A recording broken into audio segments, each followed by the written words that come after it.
As a parent, I recognise the struggles that parents have with managing what their children are doing online, particularly on smartphones and tablets.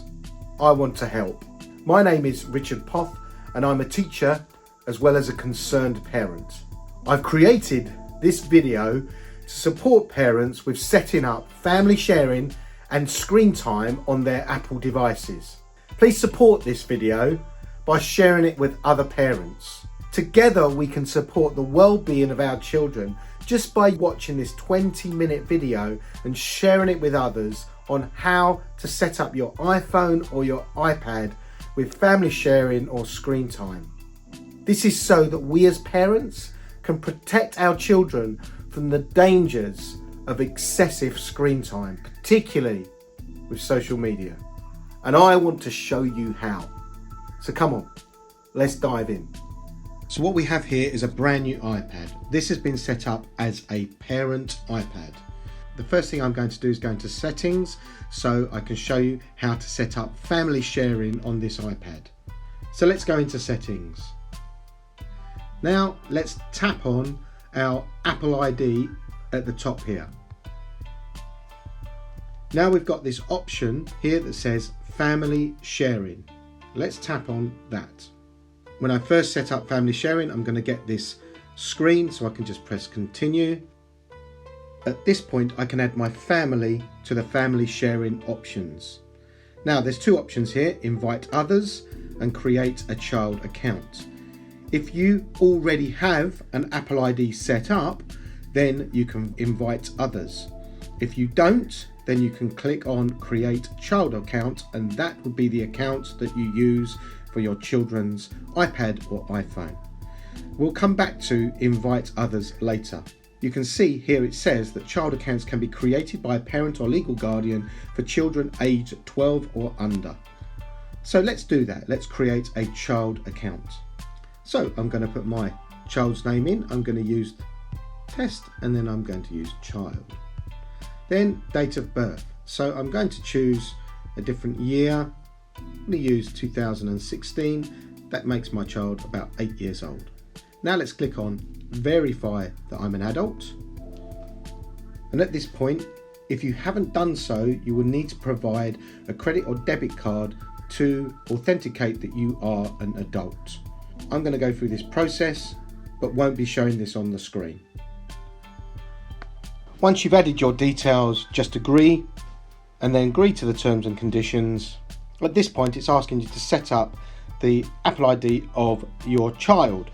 So it says here, this email will be the child's name, it's Apple ID, and we can edit this suggested email address. Now, if you already have an email address for your child, you can click already have an email address for this. Otherwise, you can just accept what it's already got there, or you can edit it. If it's already been used, then it will tell you this email has already been used, but you can change it here. I'm going to use one that I've already set up.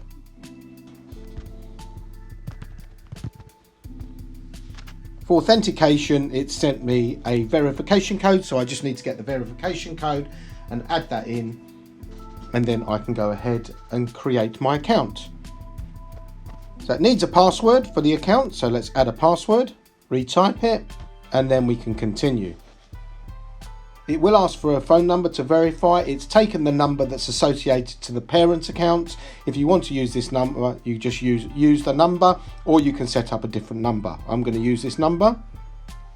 At this point, you can set up parental controls, and you can see as I scroll down here, these are all the things that we can do as a result of turning this on. So we're going to turn on screen time now. Now, at this point, we can set up the restrictions. It's talking you through the restrictions. You can set this up at this point. So it's looking at the different apps, it's looking at the media, etc, etc. We can set that up now, or we can come back to screen time later. We're going to come back to that later. Apple allows you to protect the children from sensitive photos. So we can turn this on at this point, or again, we can set this up later. If you want to find out more about this, you can click on learn more about communication safety. I'm going to turn this on. We can also set the downtime for the screens. So this allows you to set a time where the children can use their iPad. If they need, like it says, if they need more time, they need to ask for permission. And you can either set this up now or you can set this up later. I'm going to turn on downtime. Now you need to set a password so the children cannot change any of these settings. So set up a password for ScreenTime. Re-enter it.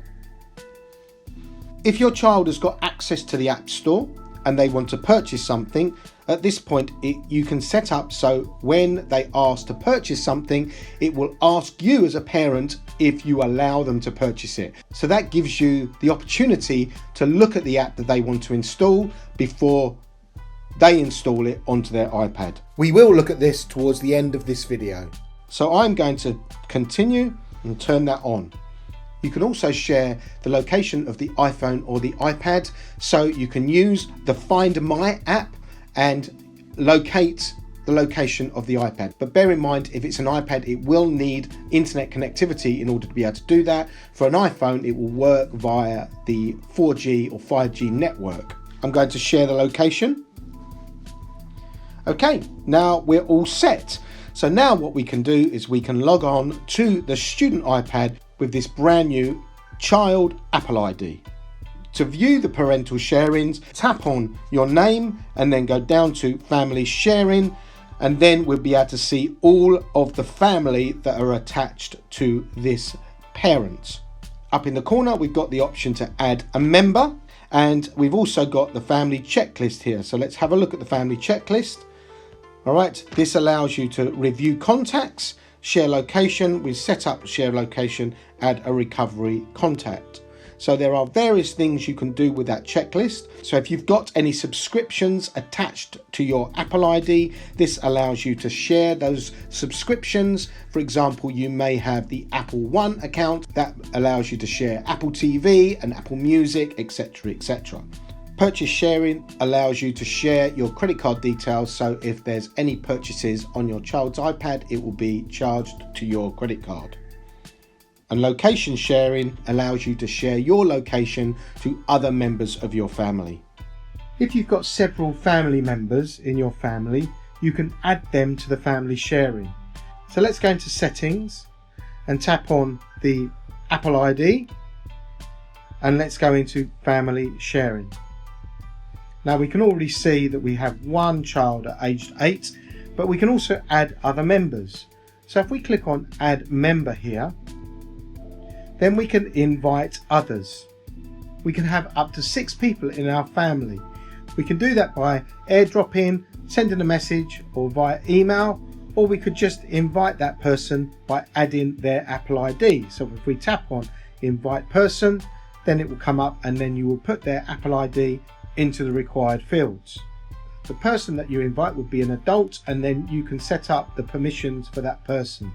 If you want to do more children that are under the age of 12, you would need to create a child account from this page. So this is now a student iPad. So let's now click on the settings and log into this student iPad. So at the top it says sign in to your iPad. Now let's use the child Apple ID that we set up. When we log into the Apple ID, it's going to send us two-factor authentication. So let's put the code in. This will go to the parent phone number that was set up on the parent iPad. Okay, we're now logged in to the child iPad. So we can click on family here. We can see, just like the parent iPad, the family outlined here, but the child account is set at the top. So now if I go and open one of the apps on here, let's open the podcasting app. Because we haven't set up the screen time, we can see everything on the podcasting app. Now on the parent iPad, we're going to go into screen time, and we're going to scroll down to the test child. There is my child, so let's tap on that, and now we can see all activity that's going on this device. And you can see there all activity. Now this iPad, the child iPad, only just been set up, so you can see there's only 6 minutes of activity on there. So we can see all activity, and then we can see their settings. podcast 43 seconds, and the news app has been used for 2 seconds. I can look at the day, I can look at the week. I can show them by categories. I can see the entertainment there, I can see information and reading. So this will give you an outline of everything that the student has been doing on the iPad. Now, as a parent, I can now set this up so other things can't be seen. So let's go back to the home screen on my child app, and what I want to do is I want to go back to the ScreenTime and I want to set some of these limits. So let's look at downtime first. Now the downtime schedule is off. Let's tap on this and let's set the downtime for our student. Now we need to put the ScreenTime passcode in. This is a passcode that the child should not know. Now we can start setting up the schedule for the downtime. I can do it for every day, I can customize days, and I can have downtime for different days. So Monday, for example, so on Monday, the iPad can't be used between 8 o'clock on Monday evening and on Tuesday between 6 o'clock in the morning. Now, after 6 o'clock, the iPad can be used. Let's go to Friday, because that's today's day. Let's set this now. It can't be used from 1 o'clock to 6 o'clock on Saturday. Alright, so you can see the time there on my iPad is 13:37. The iPad will not be able to be used between those times. Now you can see on the child iPad all of the apps are greyed out. So if I try to tap the podcasting app now, it's going to come up with a time limit. I can click OK to go back, or I can ask for more time, and I can send a request or enter the passcode. Now as a child, obviously the child wouldn't have the passcode, but they can send a request, and that request will go to the parent asking for more time. There you can see I'm going to tap on that message. There's a message gone to the parent, and I can tap on that message and I can approve for another 15 minutes, approve for an hour, approve all day. So if I allow, I'm going to approve for 15 minutes, that will send back, and you can see the request has been approved, and now the podcasting app will be able to be used for another 15 minutes. Let's go back into the parent settings. So we've looked at downtime. I can customize this as much as I want. Now let's have a look at app limits. So we can add a limit. Now we can choose by category. So if I tap on entertainment, then it will look, and podcasting, it will look at the apps that are categorized under entertainment. So I'm going to tap on podcasting and then click next. Now that app limit, I'm going to allow my child to listen to podcasts for only 2 hours per any day. And then it's going to block at the end of the limit. Then I'm going to add that. Where this can be very useful is for social media. So here you can limit the amount of time that your children may be using social media apps. And that goes for any of the apps in here. So now let's go back and have a look at other of these features. There are various other features on here, like communication limits, which sets limits based on your contacts. Communication safety. If we look into communication safety, this is about sensitive photographs. Always allow. Let's look at the apps that will always be allowed. So there may be certain apps that you want your child to use all the time, like the phone or the messages. But we could add other apps, maybe education apps that you want them to use all the time. So for example, we may want them to use the Translate app on a regular basis, and then we can add that. You can also look at the contacts, which contacts are allowed to be used all the time. So specific contacts are allowed to be contacted. So it might be the parent's number that they're allowed to contact all the time. However, you might want to limit some friends on that. Finally, content and privacy restrictions. This is very powerful because what this allows you to do is set that, and then it stops your children from using the App Store. Installing apps we can not allow. We can deleting apps we can not allow. So we can customize this however we want. Content restrictions, looking at movies, so allow all, so we can say only those that are PG. And again, TV shows we can only allow PG. So this becomes very customizable. Then we're looking at restrictions with web content. This is where we can customize what kind of websites the students can actually access. If we tap on limit adult websites, we can look at websites that are always allowed and never allowed, etc., etc. We click on allowed websites. These are the only websites that are currently allowed, but we can add further websites, any other websites. The child will not be able to access them. There are various other options there that you could potentially explore. When we go back, we've also got share my location. So this allows the child to share their location to the parent. Then we've got allow passcode changes, account changes, etc., etc. Various different options there that can be explored. If your child finds out what the passcode is for ScreenTime, you've got the option there to change the ScreenTime passcode.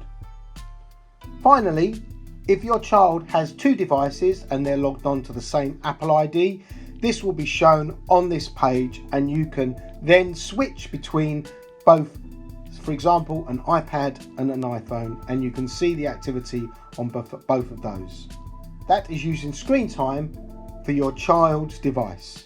We are now going to look at how you can get your children to request apps from the App Store. Now on the parent iPad, or you can do this on the child iPad if you go into ScreenTime and put the passcode in.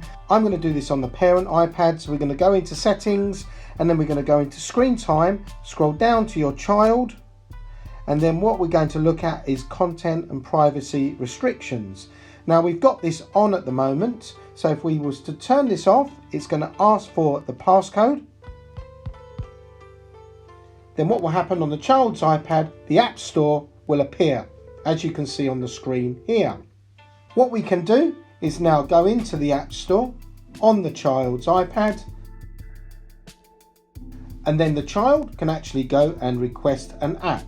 So let's take a look at one of these apps. Let's have a look at, and let's choose Google Chrome. So we're going to get the Google Chrome app. Then we can install it. We need to put the password in for that particular Apple ID. And then a message will pop up asking the child to ask permission to get that app. So we're going to ask now, and then go back to the parent iPad. You can see there is a request. So we're going to tap on that request. If you miss the notification request, then you can go to the notification center by swiping down from the top of the iPad to see the notifications. And that request is indicating that the child would like to get an app. As a parent, we can either decline it or get it. So I'm going to get that app. I will need to put in the password for the Apple ID for the parent. Incidentally, if you've got Face ID or fingerprint ID, this may be done automatically. On the child's device, they will get a notification to say it's been approved. If you miss the notification, you can go into Notification Center. You can see the request has been approved, and then now that app will now be installed. You can see that app being installed right now. Once that app has been installed, what I suggest, you go back to your content and privacy restrictions in ScreenTime and turn that back on. You will need to enter your ScreenTime passcode, and you will notice then that the App Store will disappear on the child's iPad. So that is how you can get your child to request different apps from the App Store and then get permission to install them.